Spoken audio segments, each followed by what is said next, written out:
कृष्णा हेगड़े जी बहुत देर से चर्चा में शामिल नहीं हुए हैं। जफर साहब, उसके बाद आपके पास जवाब देने के लिए भी आऊंगी, और समीर सर किस तरह से इसको एनालिसिस कर रहे हैं महाराष्ट्र की आने वाली राजनीति को, इसको भी समझेंगे। लेकिन कृष्णा हेगड़े जी, आप लोगों के लिए सब ठीक है ना? विलय हो तो भी ठीक, विलय ना हो तो भी ठीक, और सुनेत्रा ताई अब अजीत दादा की जगह उनकी विरासत संभाल रही है, डिप्टी सीएम बन रही है, आपके लिए सब ओके है कि महाराष्ट्र के अब दो मुख्यमंत्री होंगे, एकनाथ शिंदे जी और सुनेत्रा जी?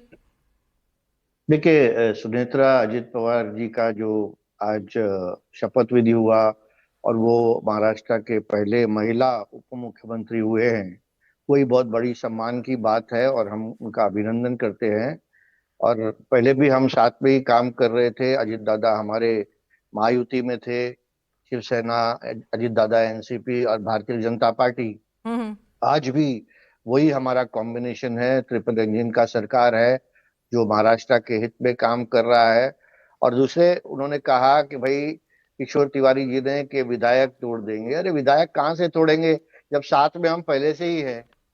हमें तो महाराष्ट्र की जनता ने 288 से ऑलमोस्ट 232 सीट्स दिया है, शायद आपके पास 50 भी नहीं है।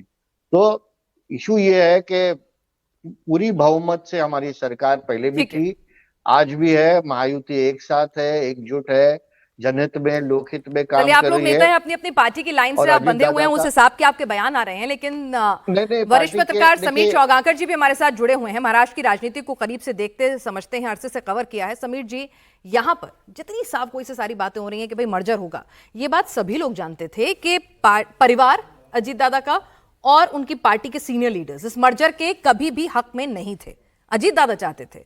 तो ऐसे में जब इतनी जल्दी शपथ ग्रहण कराया गया, शरद पवार को लूप में भी नहीं लिया गया, तो आपको लगता है कहीं दूर दूर तक मर्जर की ग्राउंड पे पॉसिबिलिटीज हैं, बची हैं?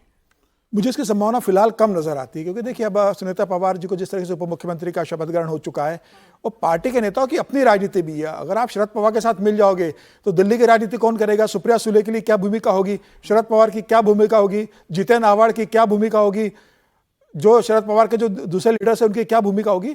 तो देखिए, मुझे लगता है कि अब सुनेत्रा पवार जी के साथ शरद पवार से जितना खतरा नहीं, जितना उनको अपने पार्टी के नेताओं के साथ भी तालमेल बिठाना होगा और देखना पड़ेगा कि इनकी राजनीति वो किस तरह से करना चाहते हैं।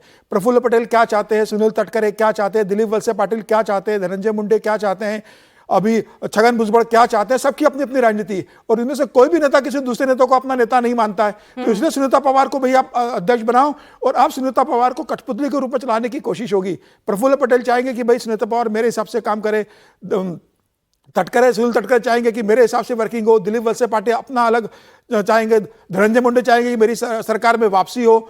तो मुझे लगता है कि अब पार्टी के अंदर बड़ा एक स्थिति होगी। लेकिन फिलहाल अभी इन लोगों ने एक एडजस्टमेंट किया है, जो मुझे लगता है कि स्टेप गेज अरेंजमेंट है। फिलहाल अभी इन लोगों अपनी पार्टी को इकट्ठा करने की कोशिश की है कि पहले पार्टी और विधायक और सत्ता जो है वो ठीक रहे। बिल्कुल, और विलय होने की संभावना फिलहाल कम है, क्योंकि जब पार्टी मिलेगी, शरद पवार गुट से पहले अपनी पार्टी को बचाया, पहले उनसे बचाया जाए। निश्चित रूप सबकी अपनी राजनीति है, लेकिन मुझे लगता है कि सुनीता पवार के सामने सबसे बड़ी चुनौती सरकार चलाने के अलावा सबसे बड़ी चुनौती पार्टी को इकट्ठा रखने की। अभी 3 साल बाद लोकसभा चुनाव आ जाएंगे, 4 साल बाद विधानसभा चुनाव जाएंगे, तो क्या अब पार्टी को एकजुट रख पाएंगे विधायक? क्या अजित पवार का जो कद था पश्चिम महाराष्ट्र में, बारामती के बाहर पश्चिम महाराष्ट्र में, क्या वो सुनीता पवार उस तरीके से विधायकों को मतलब जिताने की स्थिति में आएंगी?